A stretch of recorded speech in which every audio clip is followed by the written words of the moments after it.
So go ahead, Paul. Go ahead and Okay. take Okay. over. Well, it's my pleasure to introduce our co-speakers today on the subject of zombies, gamblers, and mostly employed. This topic relates to two of RI's areas of focus, supporting education and growing local economies. Dr. Hart Hodges is a familiar face to our club. He is an associate professor of economics at Western Washington University. He is an associate, where he serves as the director of the university's Center for Economic and Business Research.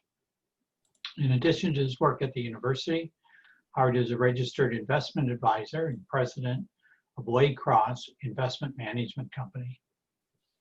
His academic research interests include natural resource economics and environmental policy, health economics, and regional economics.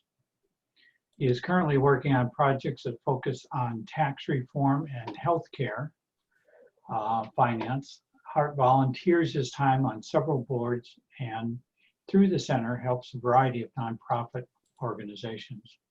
Hart is currently on the board of the Northwest Workforce Development Council. Joining him today is James McCaffrey, and he is director of Western Center for Economic and Business Research. In his role, he broadens the connections between the university, the College of Business Economics, and real world through student internships, classroom-based projects, and consultative projects on faculty, staff, and students. James brings a unique perspective and critical tools to problems faced by organizations today based on professional and community service experience.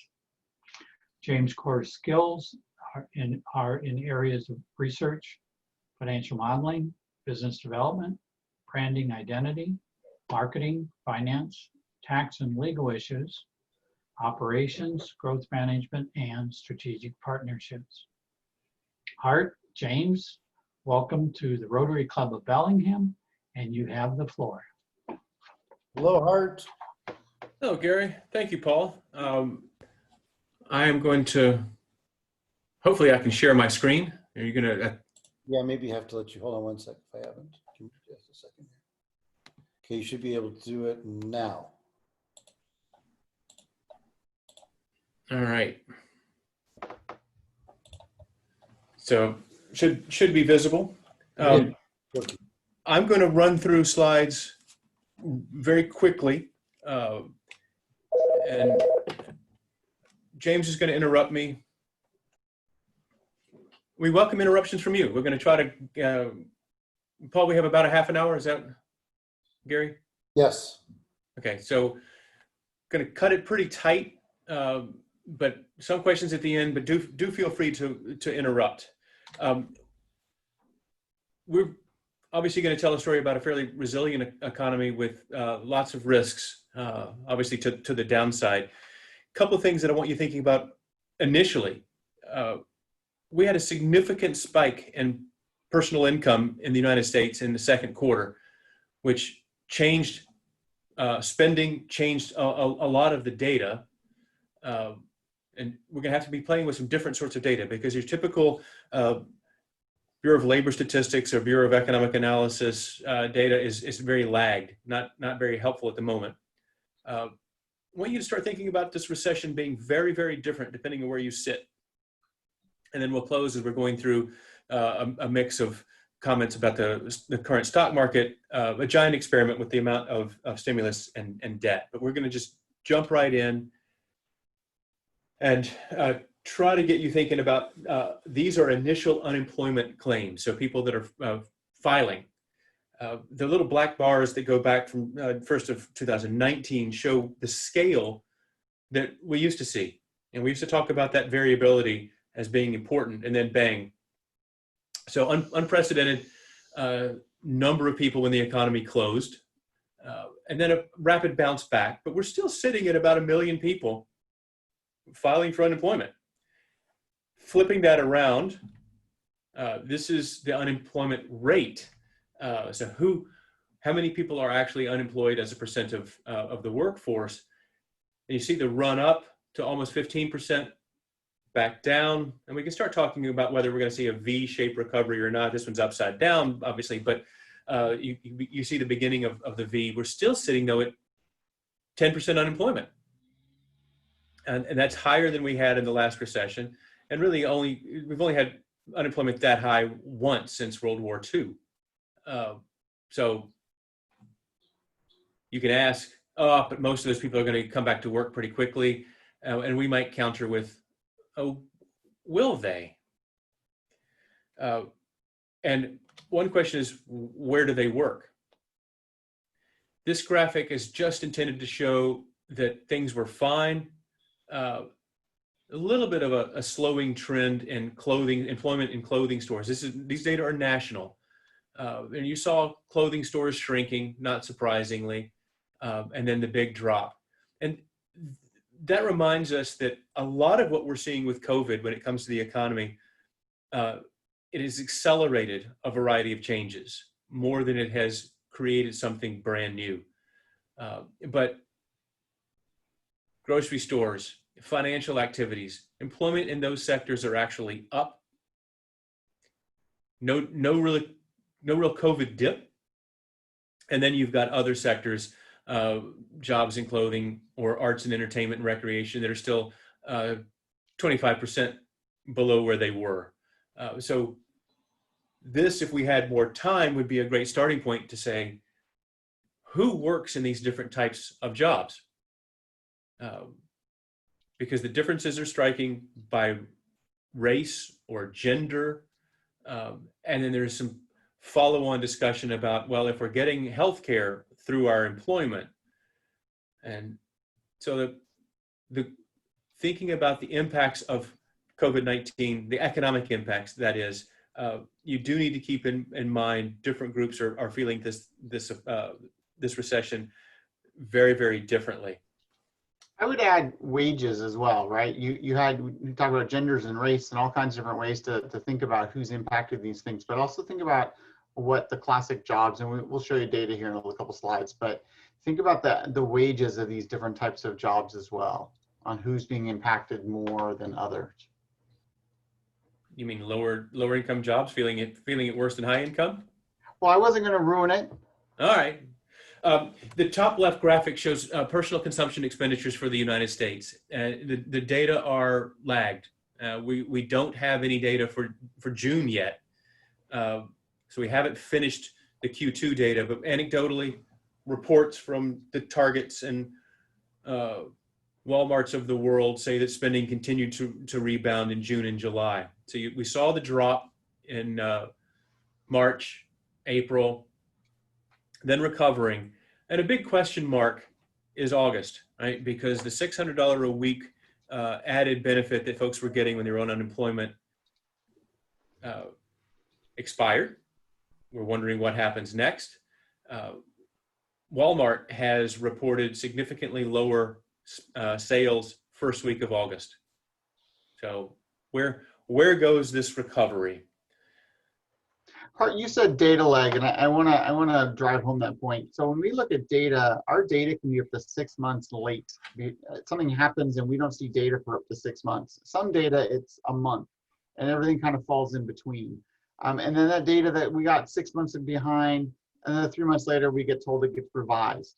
And so just keep that in mind as you're looking at these different data points. Be really aware of how data is being collected and what age it really is, because there's some data and we'll see some high frequency data here in a little bit, but where it's much more almost real time. But other stuff that comes from the federal government, it has some significant legs to it, and it's subject to revisions.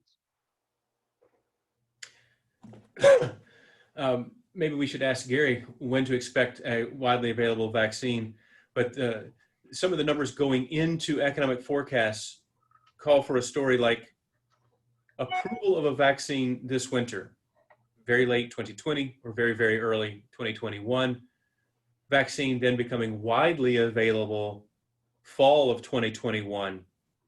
That scenario lets GDP return to its pre-COVID levels at the end of next year, with the labor market lagging and unemployment staying elevated into 2022. And then we ought to ask ourselves, what else is happening with the recovery, right? Because business travel, other things won't look the same in 2021, 2022 as they did in 2019. The other wild card for us and anybody working on a forecast, public sector is really struggling with sales tax revenues down, or university budgets. I don't know, just say they're ugly. But especially for Washington, having a budget for this year that was already set, legislature not going back into session probably until January, we don't know what the cuts are going to look like. We can guess. Some people are saying maybe they won't be very big at all because we'll get federal support, but a lot of question marks about what that'll do. And remember, in Whatcom County, public sector accounts for about 16, 17% of the employment and at least 20% of the wages. So what happens on the public sector side can be very, very important in any outlook. And that's just a great big guess for us at this point. This picture shows the bump up in income nationally. All right, so we saw over a 7% increase, and the teal sort of line, the top line, is personal income adjusted for or including government support. And so you see what would have happened, versus what did happen. So the government really stepped in and filled the gap and filled it hugely. So we've seen a lot of strange things with spending, and we'll get into this, but that bump meant that, say, take West Virginia. Spending in West Virginia was higher this summer than pre-COVID. Right? Low-income folks getting and unemployed getting that money and spending it. Some of it may have found its way into the stock market, but we'll get to that. This is our graphic that shows about my recession. It may not be yours, right? Employment for those earning over $32 an hour, the new measure of wealthy, perhaps. That's $67,500 per year, just to give you a frame of reference. Employment is up above pre-COVID levels. And as you work your way down the pay scale, employment falls. This is what James was alluding to earlier, that you're getting a big hit to the jobs of those at the lower end of the spectrum. And then also a lot of the jobs that are dominated, sectors that are dominated by minority groups or women, home healthcare workers, retail, a lot of face-to-face businesses, smaller services, and restaurants are in this, eating and drinking establishments, wait staff, right? So if I can work from home, or I have the ability to do my finance job, I'm in great shape. If I'm a waiter or home health aide, not so much, right? And remembering that you could actually say that the recession is over for the wealthy, and it's not going to be over for a long time for these other groups. This chart helps explain kind of what's going on in the housing market as well, and why housing prices have maintained their strength. Is that your typical home buyer has not seen the kind of impact that your lower wage worker has seen. And questions about what happens to rent and rent payments and delinquencies from those lower wage earners who predominantly rent, and the benefits have just decreased or evaporated. Okay, so those in the higher income brackets doing well, but they're not spending. And this is some new data that's coming out of a group at Harvard. It mixes credit card spending, GPS tracking, and other high frequency data. So what they've done is they know where Gary and Paul are shopping, and they know how much they've spent, and they can track them back, and they know whether they live in a high or a low zip code in terms of earnings. So when we say high income or low income, it's actually the zip code where these people live. So the wealthy have kept their jobs, or the jobs have been added in those categories. Wages are holding up or going up, but they aren't spending. Right? Which is partly why we see some of the reductions in some of those service-based jobs. Right. So they're not going out to eat. A lot of people aren't going to the doctor. Low income spending. Now, James mentioned some of the other states, and I mentioned West Virginia. So the overall US and these low income zip codes, spending is down 2%, but in a number of states, it's actually positive, above pre-COVID levels. Another thing you might notice about this graphic is up until early July, things were rebounding, and then they stalled. And I'm back to we have questions, and we have questions about August, because I think what's happening is people rebounded as much as they could to a comfort level. I'm still not getting, if I'm a high income, I'm still not getting on planes. I'm still not going to a crowded restaurant. I'm still not going to sporting events, et cetera, et cetera. And the shape of the recovery depends on that comfort level. So I would say V shape up to a point, but not a full V. And James, I don't know if that's a backwards square root sign. Sure. We've had a lot of interesting discussions in the economy world about the shape of the recovery. Is it it's not an L, it's not a V, it's we keep coming up with different letters. The National Association of for Business Economists just came out with their survey, and they had a record number of people, over a quarter, imagining a double dip recession, which is a very rare thing. But should the virus kick up or combine with the flu somehow in the fall, and things have to stop again, and it's not just stopping; it's that comfort level. So I'm not going to spend much time on this slide. We do a regular forecast for the Puget Sound area, Snohomish, King, Pierce, Kitsap counties.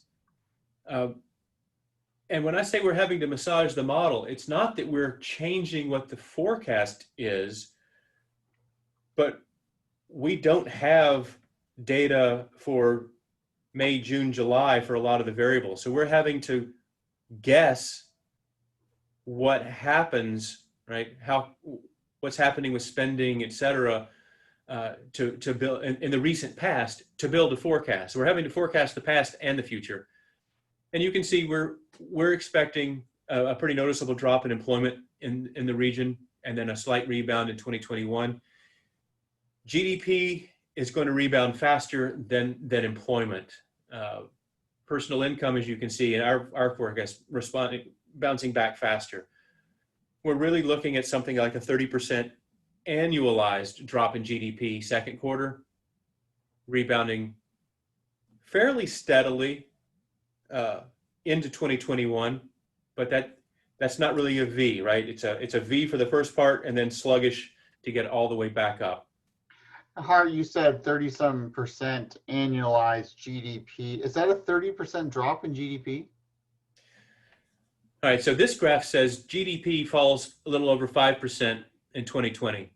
The drop was all in the second quarter. So if you had, let's just say, a 7% drop in the second quarter, but you annualize it, that's about a 28% drop for the year, loosely speaking. And most all of the GDP data are always annualized. So if you read that the GDP drop of 30% in the second quarter, Lord only knows who came up with it, but that was, if that quarter, same thing happened for a year, that's what you'd get.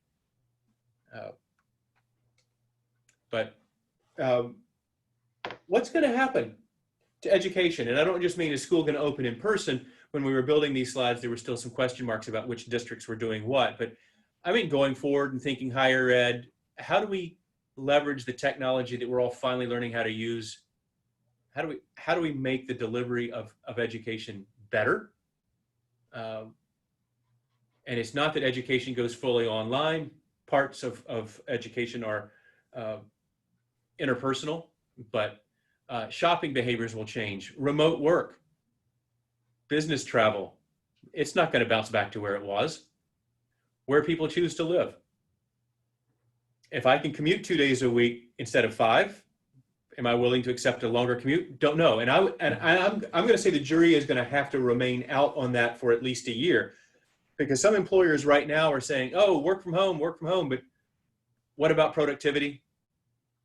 Will they be saying that a couple of years from now? And that'll shape the economy. Seattle Chamber did a survey with Commute Seattle, and in the interest of time, I'll have you just focus on the one work remotely a few times a week, down near the bottom. Or if you want, never work remotely, the first one, right? People were having these conversations before COVID hit, and they were especially having them around how do we manage traffic on I-5? And can businesses encourage their workers to work from home a few days a week to lessen congestion? A lot of businesses were saying, no, thank you. Our workers aren't as productive. We like the collaboration. We like the sharing of ideas and so forth. But now we have this shift. And we'll see what happens with commercial real estate. We'll see what happens with commuting, because I think we're all overstating some things now, but there will be some change. Trying to dive into what are the effects of COVID locally. If you look at Whatcom Skagit down to King County, you see a dark orange. We had a very high percentage of small businesses get PPP loans. The Peoples and Washington Federals and Heritage Banks and others, they were all very, very active. And so we're feeling the same sort of hit to employment. We're seeing the same sorts of drops in spending, nothing unique there. But a fair bit of PPP money, more PPP money than a lot of areas. So as we try to piece together data to build a forecast, the data look fine. We have delinquencies on rent still better than the national average. Businesses open about the national average. So we think things look fine. It just feels quite precarious. And digging into those data a little more, this is Washington. So employment, if you look at the overall average, down 5% at the moment, and you look at it high wage versus low wage, much bigger hit, as we already said, to low wage. So that's for the state. Digging into Whatcom and Skagit, top left is Whatcom, bottom right is Skagit County, a little below the state, but doing better than the U.S. Not as good as the state because King County is doing well with Amazon, Microsoft, et cetera, et cetera. Better than the U.S. because we got PPP money and small businesses have been able to stay open. And that little heartbeat shape right around July 1st, we're trying to find out what glitch in the data that was, because we don't see that when we look elsewhere, and we don't know it was a reporting issue. So much data to be counted, and it's very imperfect. So that's on small businesses. Opening, total spending by consumers, strong, right? More spending here than pre-COVID, and that compares very, very favorably to the US overall. So again, the PPP money was in, businesses are open, people are spending. Now, remember, it's lower income spending. So there's the negative twist to this is we don't have high incomes in Whatcom or Skagit County. Right? We're below the US average in terms of income. We're above the US average in terms of spending, because those things are correlated in that way. And if anybody has questions about where these data coming from, the website is called tracktherecovery.org, all one word. It's a fun website that has this high frequency data. Happy to entertain a question or two, because I'm otherwise going to jump into the disconnect between financial markets and the overall economy. All I've done here is just grabbed a half a dozen bullets that are supposed to make you worry, and then follow up with saying, that's okay. Stock market's at a record high. What the heck is going on? Dow's looking good today, Hart, so all is well. Okay, so then we'll move on. Dow is up. we're going to say it's a three-part story. So I'm going to just quickly dig into these three issues. I think by far the most fun is the Barstool Sports day trading story, but we'll get there. The first one, that the restaurants and things you see closing aren't the S&P. Remember that Microsoft, Apple, Amazon, and the 5 biggest companies are the S&P today, right? Because they account for fully a fifth. It's actually more than 20% now of the capitalization of the S&P. And those companies are all doing quite fine in the pandemic. So the S&P is up. Same story for the NASDAQ. And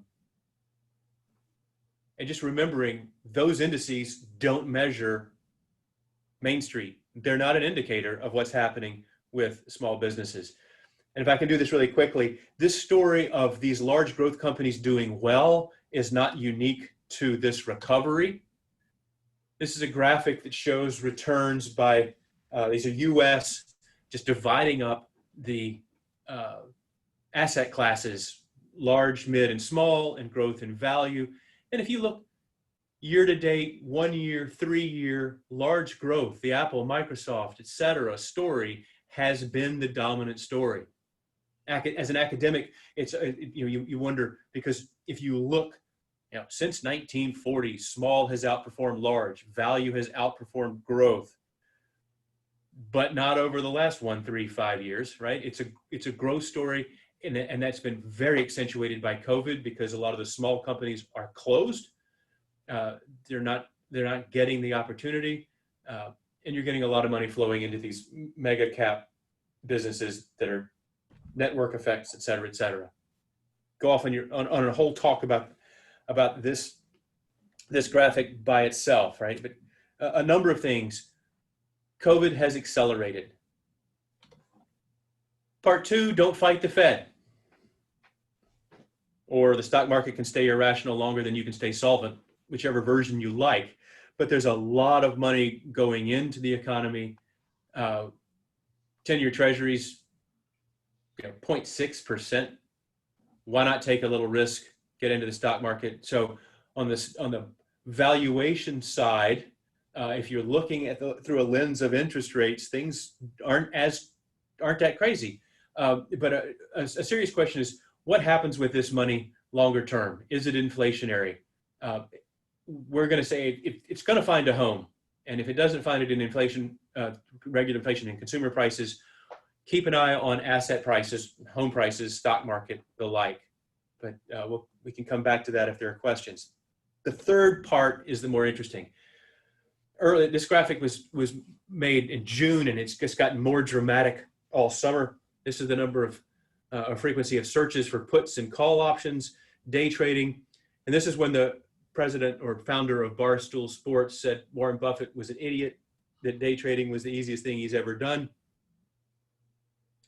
So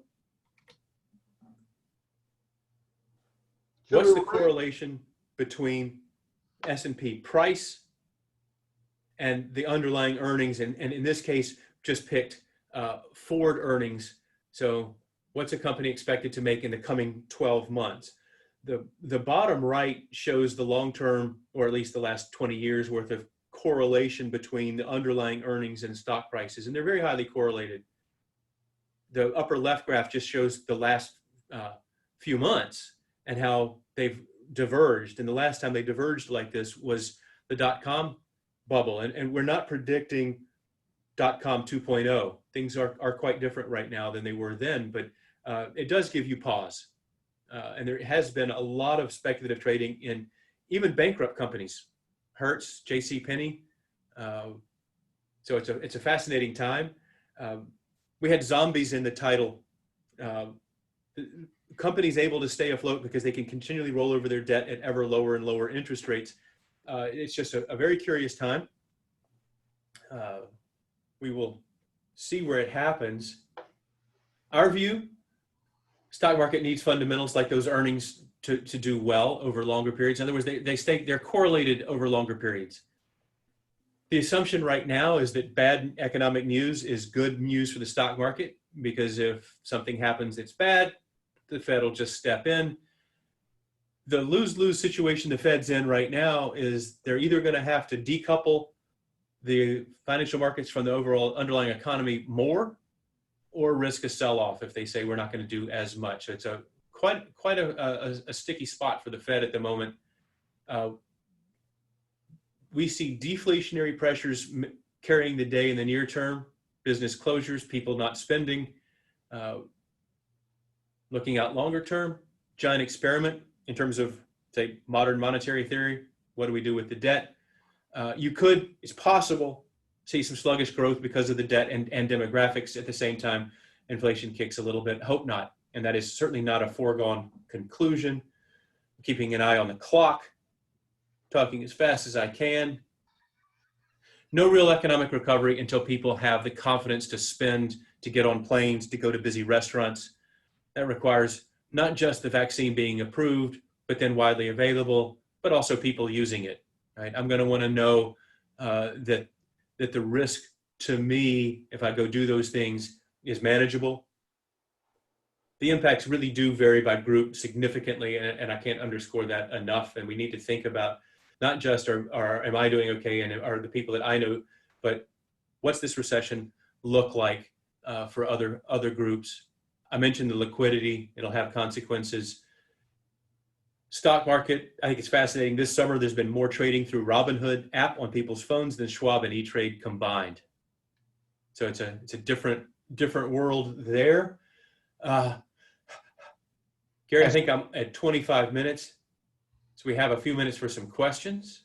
Let's give them our social media links, and we'll tell them what that is while they're. I don't do social media, but there, just for you, James. That's why I'm here. So we post up to 6 articles every day that we're reading that we think is interesting. Sometimes we disagree with them, and we post information about that as well. So if you're on social media, feel free to follow us on your favorite vice, as it were. Hart mentioned the Puget Sound Economic Forecaster. That's a subscription product that we have. There is a quarterly newsletter as well as monthly updates. There's information on the web about that as well. So that's the commercial on that. But the social media is fun. We also do a podcast every couple of months on about a month after we publish the Puget Sound Economic Forecaster. We'll do a podcast, and we do about an hour conversation about something to do with the economy that had out of our last issue. So kind of a fun way to engage your economic thinking. So, Hart, the one thing we didn't talk about that is interesting is the changes in retail and retail spending. And so we do expect to see shifts in how people spend money on retail and how that's working as we turn the calendar pages forward. You're getting used to ordering more things online. Interestingly, it's not coming from Amazon, it's coming from brick and mortar type businesses with an internet presence. So Target and Walmart and even the shoe store down the street are actually doing better for growth on online transactions than Amazon is. And so we do expect to see those kinds of shifts continuing to happen with consumers as they embrace a new world as we come out of this. Okay, so Hart, I have $100,000 burning a hole in my pocket. What do you tell me to do right now? Do I invest in real estate? Do I put it in the stock market? Do I buy bonds? Do I hide it under the mattress? If I could go back to that slide, I wouldn't put it all under the mattress, but it's kind of ironic that cash has done better than most assets over the first part of the year or even the last year, asset classes. You're going to hate the answer because it's going to be the same that you would have gotten pre-COVID. I would diversify.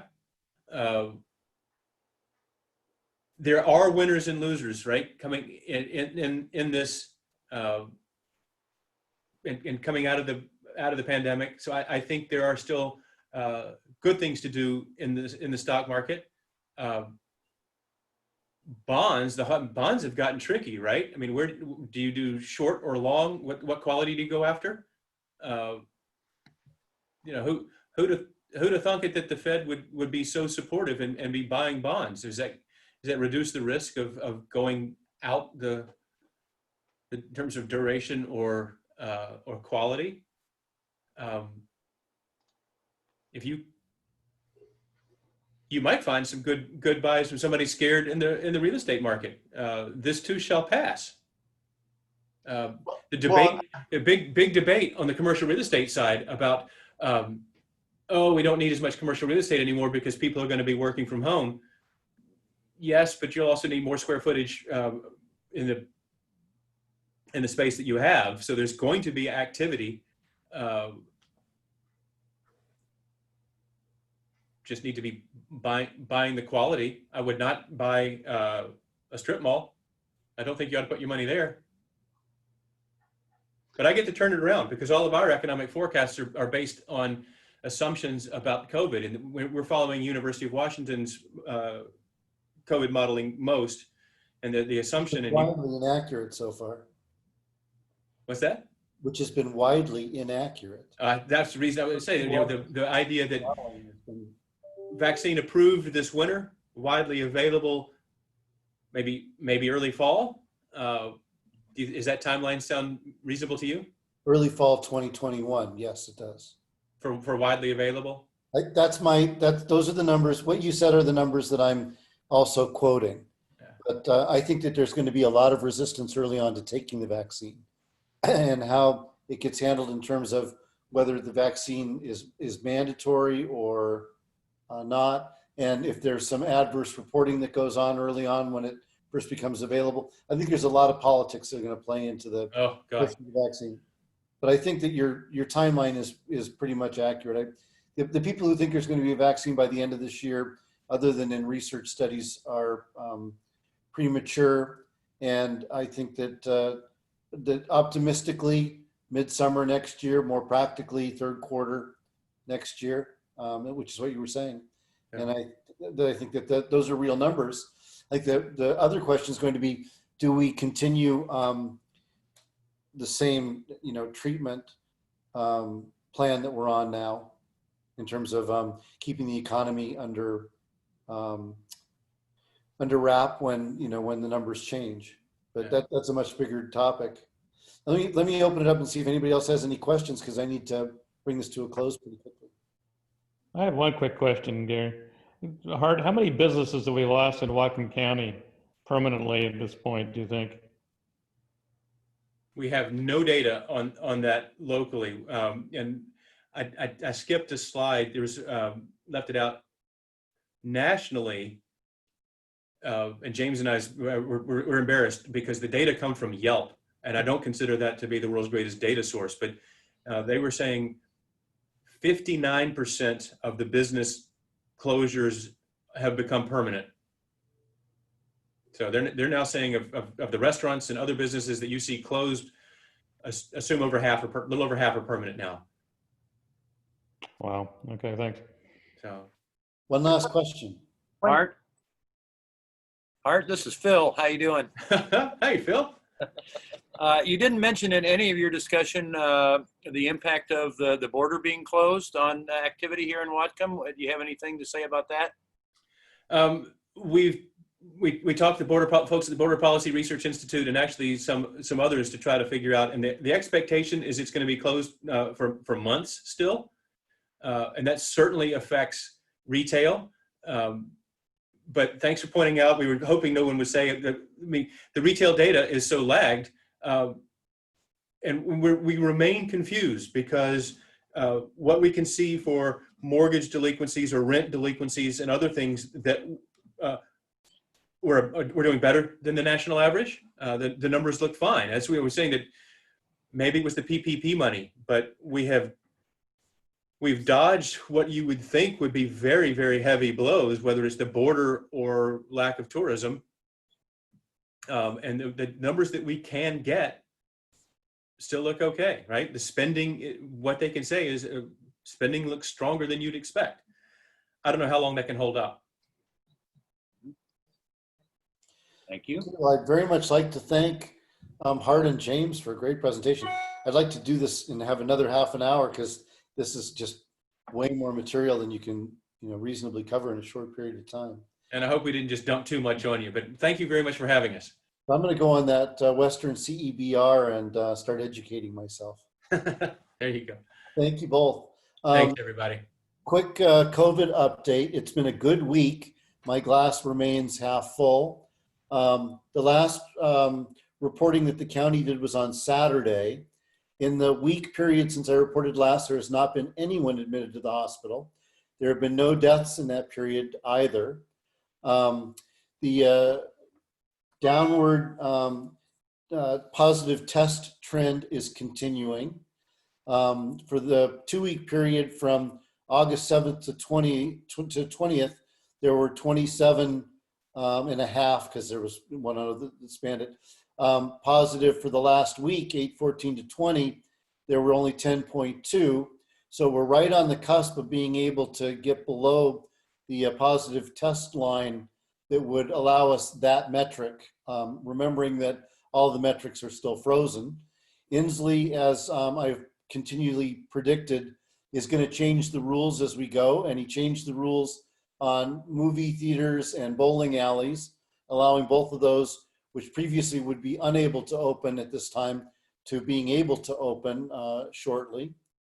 The hospital is busier than it was before. It's now, it now has 9% open beds, when the goal in the phases is to have 20% open beds. But as I mentioned, there hasn't been anybody in the hospital with COVID. So I look at that as good news. From a phase perspective, they look at it as bad news. You know, at some point in time, we're just going to have to change the metrics, because they just don't make sense in what's going on with the virus at this point in time. But overall, I remain optimistic. There are still people getting sick. Every day there are new positive test results. Most of those are coming from contact tracing, rather than people who are just showing up with symptoms that want to be able to become tested. In this next week, we're going back to offering widespread community testing without a physician's order, both in Skagit County and in Whatcom County. Skagit County's been doing it continuously, and they've gotten so many people from other counties that have come to Skagit County that they ran out of money far ahead of their prediction. So Skagit now is requiring that you show residency or a job in Skagit to get tested in Skagit. Whatcom hasn't had widespread testing except for the weekends that they did the drive-through and people waited for hours to get tested. At all of those mass testing types of experiences, the positive test result has been far, far below the general test result. So people who are presenting thinking that they're infected aren't, or at least they're not getting positive tests. We still do not know what the false positive or the false negative rate for the antigen test is, because we still do not know what the prevalence of the disease in the community is. And it is still my opinion that antibody tests are not worth your money. So that's my COVID report. I'm just a couple minutes over. I want to thank all the people that made this meeting possible. Sandy, of course, who makes everything possible. Mark Niddle, Dominique, Jim Cunningham, Doug Cole, Steve Band, Ken Marzocco, Mike Plankovic, Paul Gray, Paul McCandless, and our terrific speakers. And with that, we are adjourned. If you want to stick around and talk a little bit, you're welcome to do so, but the meeting is formally adjourned.